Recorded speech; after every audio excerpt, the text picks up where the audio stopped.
నన్ను సపోర్ట్ చేయండి. హలో చిచ్చాస్, ఇక్కడ నేను లాస్ట్ వీడియోలో అయితే చెప్పాను కదా మన బండి మొత్తం మట్టి బట్టి ఖరాబ్ అయితే అయిపోయిందని. సో నేనైతే ఇక్కడ నేను వాటర్ సర్వీసింగ్ పాయింట్కి అయితే తీసుకొచ్చాను. ఇక్కడ ఫస్ట్ వాళ్ళు వాటర్ సర్వీసింగ్ చూడండి. ఫస్ట్ వాటర్ అయితే అప్లై చేస్తున్నారు, తర్వాత వచ్చేసి ఫామ్ అయితే అప్లై చేస్తారు. ఎందుకంటే మన బండి నీట్గా క్లీన్ చేయాలి కాబట్టి, నీట్గా క్లీన్ చేపిస్తున్నాం కాబట్టి. చూడండి, ఫామ్ అయితే ఫుల్గా మన బండి తెల్లగా వచ్చేసింది, ఎల్లోగా ఉంటే తెల్లగా వచ్చేసి.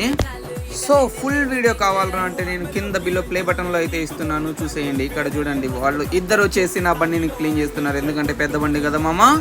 సో ఇక్కడ నా బండికి సెంటర్ స్టాండ్ ఉండదు కాబట్టి ఫ్రంట్ అండ్ బ్యాక్ సైడ్ వాళ్ళు ఎత్తి పట్టుకున్నారు అంటే అతను క్లీన్ చేస్తున్నాడు. సో మీరు ఇప్పుడే ఫుల్ వీడియో చూసేయండి, కింద ప్లే బటన్లో ఇస్తున్నాను. ఫామ్ అయిపోయింది, తర్వాత మళ్ళీ వాటర్ అయితే అప్లై చేశారు. తర్వాత వచ్చేసి అక్కడక్కడ మిగిలిపోయిన చుక్క వాటర్ని వచ్చేసి ఎయిర్ అయితే పెట్టి క్లీన్ చేస్తున్నారు. ఎయిర్ అయితే పెట్టారు, సో వాటర్ అయితే డ్రాప్స్ అనేవి ఉండవన్నమాట. ఫైనల్గా ఇలా ఉంది. Thank you for watching. Please subscribe to my channel.